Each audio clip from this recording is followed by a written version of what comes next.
AIDS పట్ల ప్రతి ఒక్కరూ అప్రమత్తంగా ఉండాలని పెదవేగి పిహెచ్సి వైద్యాధికారి డాక్టర్ మాధవి సూచించారు.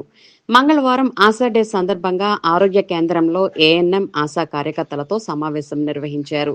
ఈ సందర్భంగా ఆమె మాట్లాడుతూ సమాజంలో ఎయిడ్స్ ను నిరోధించాల్సిన బాధ్యత ప్రతి ఒక్కరిపైన ఉందని అన్నారు.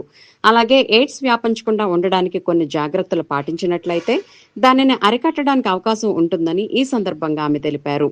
ఈ కార్యక్రమంలో CHO Alivelu Manga, CHN Nagamani, CH Sujatha, ANM ASHA కార్యకర్తలు పాల్గొన్నారు.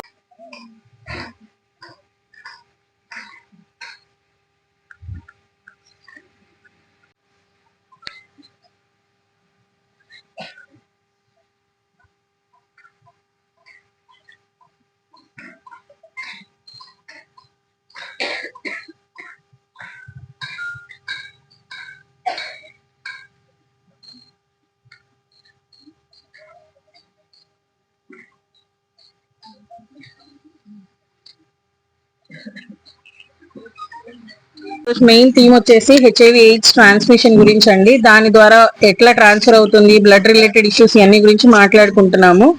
మెయిన్ ఏంటంటే సిరంజెస్ ద్వారా ఒకటి అది మనం అవాయిడ్ చేయగలము. ఇంతకు ముందులాగా మనకి స్టీల్ సిరంజెస్ కానీ గ్లాస్ సిరంజెస్ కానీ లేవు. ఇప్పుడు వచ్చేవన్నీ ఆటో అంటే సింగిల్ యూజ్ ఆటో డిస్పోజబుల్ అనమాట. సో దాని ద్వారా చాలా మట్టికి మనం అవాయిడ్ చేయొచ్చు. రెండోది ఏంటంటే బ్లడ్ ట్రాన్స్ఫ్యూషన్ వల్ల బ్లడ్ ట్రాన్స్ఫ్యూషన్ పర్సన్ నుంచి పర్సన్ చేసినప్పుడు ఖచ్చితంగా ఈ హెచ్ఐవికి స్క్రీనింగ్ అనేది చెయ్యాలి.